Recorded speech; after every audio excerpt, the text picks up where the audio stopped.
Hey everybody, welcome back to the channel. It's been a minute since I posted, but hadn't really had a lot to post about. Life just happens. We stay busy and things happen, we know that. But right now it's January 22nd, 2026. We're right in the eve of this snow Armageddon that's supposed to be coming. They're talking about, first they're talking about 17, 20 inches of snow, then they're talking about just relentless ice. And what I want to give you here is my prep, what I did to prepare my home and my family for what's coming. So let's get with it. One of the first things I did was got my generator going. Actually, I got a little bit ahead of track on this. I started my my generator prep a couple weeks ago before I knew this was coming, because I knew just felt like there was something, you know, a little problem maybe coming or whatever. But I knew I'd left my generator out a few times and it probably had got rained, although I had it covered up with a piece of plastic. Just wasn't feeling good about it. And sure enough, the carburetor was full of stuff looked like clear jelly, something that's in the fuel, the gas these days, just gummed up. I cranked it up, it ran, cut it off, but the gas kept running out of the generator, out of the carburetor, just made a big mess. My 3-year-old over there making noise. Made a great big mess on the ground. So then I got to investigate and found the carburetor full of junk. Then of course, as we're looking, I found the fuel tank was full of water. My goodness. Further investigation revealed that the fuel tank was rusted out. A lot of the junk I thought was just bad gas in there. The gas was brown, was just rust. Took the fuel tank off, flipped it upside down. Let's walk out here, I'll show you the fuel tank. Flipped it upside down. Took our air hammer, put a piece of wood on it, knock all that rust loose. And I thought I was good. Got all that, vacuumed all that junk out and everything. There he goes being crazy. Got all of the junk out of the fuel tank, and got more out of the fuel tank than I expected. Here's what happened. Again, I put a piece of wood, this is the fuel tank. I put a piece of wood on the fuel tank, took an air hammer, just so it would knock all that rust loose out of the bottom. And what it did, see all these bubbles on here? Can you see them good? Under every one of those bubbles, there's no metal. The only thing that was keeping the gas in there was the paint. So I put it all back together, got the thing running, and lo and behold, still had a little drip. Those brackets on the bottom of that thing, these brackets are where the factory battery, there's a battery tray that bolts right up to the bottom of that, and it was leaking around one of those. So I got in there and got to fiddling around, and sure enough, the doggone rust had rust the bottom out of it, and there was bubbles on there, rust bubbles. And when I started scraping the rust bubbles through, there was nothing there. There was no metal left under the paint. And then I scraped the paint bubble off and gas just started pouring out. So now we got a bad problem.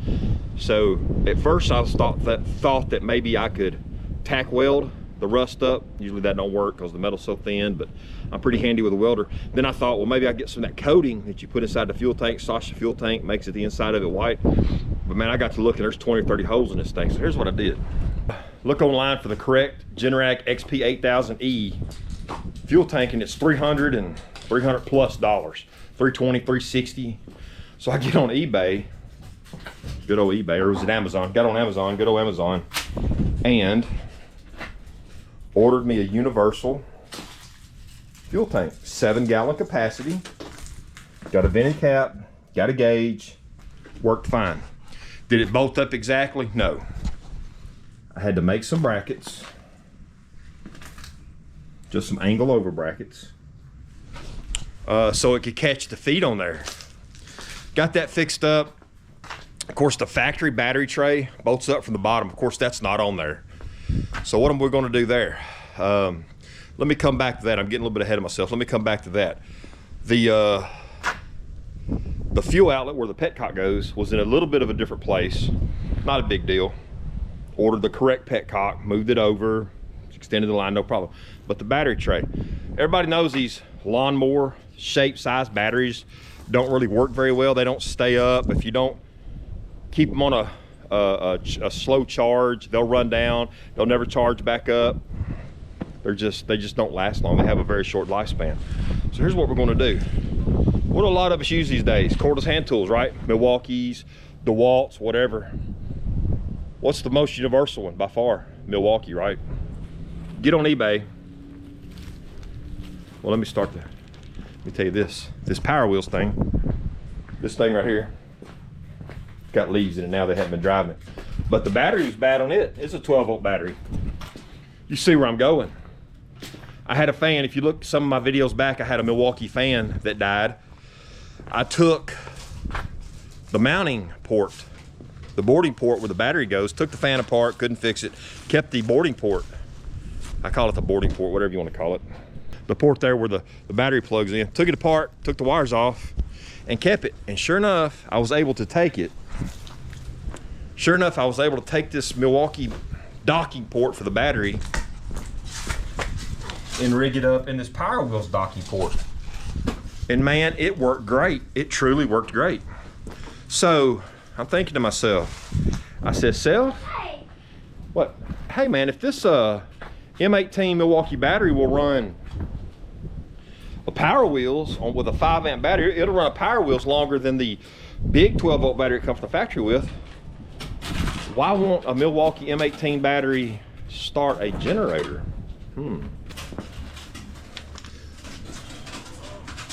So I get on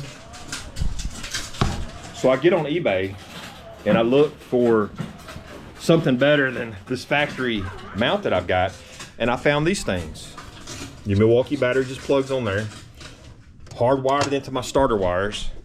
The factory battery cables, the insulation on them is a little bigger, but once you strip that wire back, it's maybe 10 gauge. The wires that come with this thing is a 12 gauge.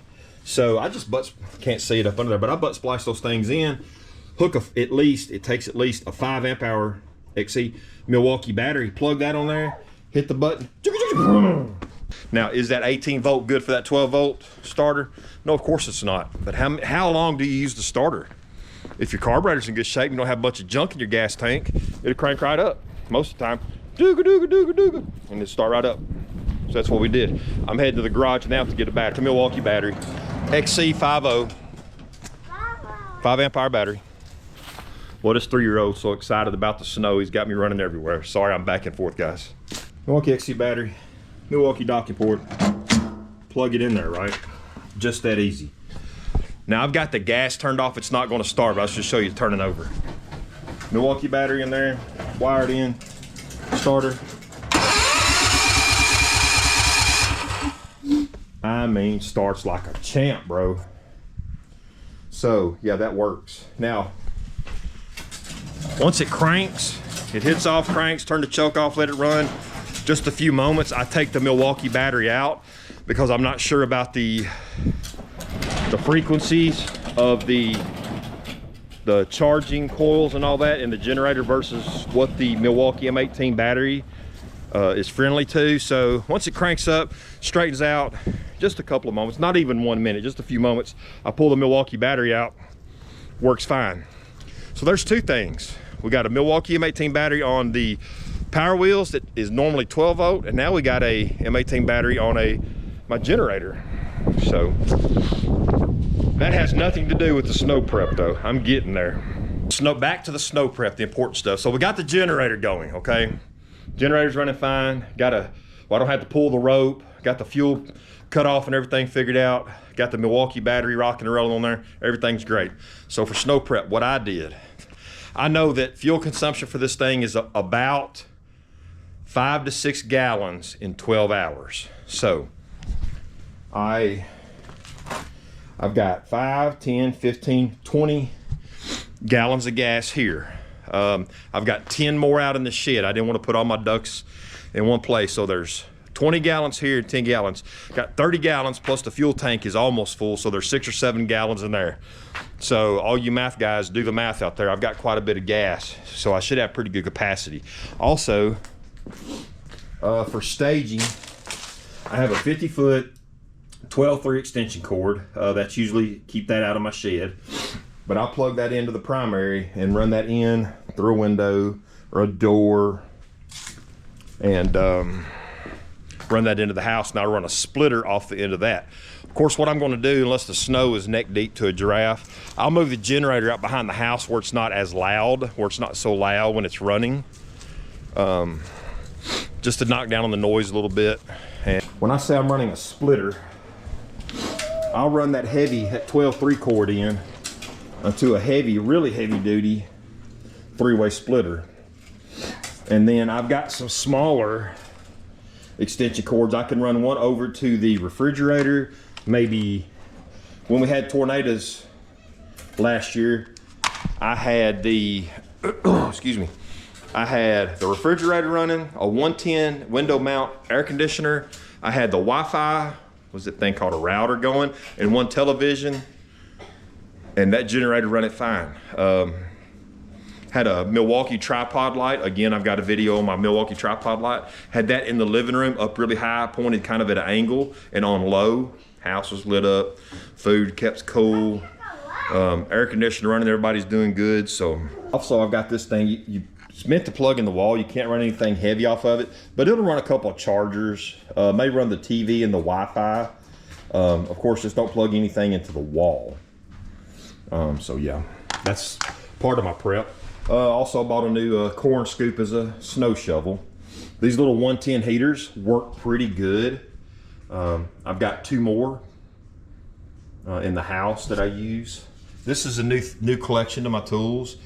The NoCo Boost GBX 155. That thing has pretty good capacity. We use one at my night job. Sometimes the spare Tahoes, you got to jump those off.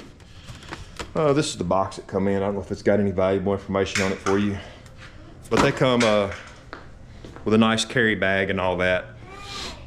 I have, of course, we got plenty of food, lots of bottled water, things to help with heat that don't take much current, amperage, draw, whatever the correct word is there, like a electric blanket. We got a queen size electric blanket on the bed. Mama and the children can get in there and stay covered up. I mean, I've camped outside in the sleet and snow before. I know how to stay warm. I've got camping things in the shed if I need to. There's emergency rations out there. I can bring all that in if times get that bad. But that's part of what I've done to prep for this Armageddon, snow Armageddon that we've got going. Also, at work, I have this little mini Blackstone. It's like a 17-inch Blackstone. And then, of course, the propane to run that. That way we can cook our food. Of course, you can always, my generator's heavy enough, you can always run an extension cord over to the microwave. I mean, I'm all about running these extension cords over to the microwave. Now, a lot of you are going to pop off immediately and say, hey man, you should wire your generator into your panel. And actually, my neighbor, guy that lives right over here, he owns he's a professional electrician, owns his own company doing it, and he absolutely could do that without a doubt. I just haven't asked him to do it, and here we are at 0 hour, and you know, I'm having to plan run extension cords and stuff. But this guy Jay, we'll just call him Jay, he's got a real slick setup. We turn your main breaker off, and that turns the breaker for the generator on, and then you crank your generator up, plug it in, and it only runs the house. You can turn off the breakers you don't need, turn off your hot water heater, things that you don't want, things to bring the load, the load on your generator down some. You kill those, outside lights, anything that you don't need, and that way you can run, you know, your refrigerator and all that, and you don't have to run extension cords everywhere. So I wish I'd have done that. Hindsight, we'll probably have it like that within the next month or two. So Jay, if you ever see this, know that I'm about to hit you up with that one, bro. So yeah, that's what I'm doing to get ready for snow prep. All the vehicles going to be full of gas. My truck's full of gas. Mama's car's full of gas. Mom will be parking inside the garage tonight. Usually she don't park in the garage, but she'll be parking in the garage tonight, and we'll be ready. I'm going to have one more thing I'll show you. It's important. Is I want to charge up my whole fleet of Milwaukee batteries, and then we've got this little 110 outlet on that. Again, that'll keep batteries charged for any battery charge, laptop, anything to keep the kids busy, cell phones, most anything we can keep charged off of that. We've used that thing religiously, and also the little jump box deal that I've got, we can use that as well. So, but that's what we've got going. Just make sure everybody's got warm clothes and a warm nose, and I think we'll make it through this just fine. Again, time will tell what's going to bring. It's kind of sunny and blue skies here right now, so I don't know what's gonna fall out of the sky about dark, but we're ready for it, I think. Like and subscribe, don't forget to do that. Appreciate you guys. Maybe I can get some more videos out. Maybe somebody will watch this. If it gets 3 views, I'll be happy. But appreciate you guys anyway.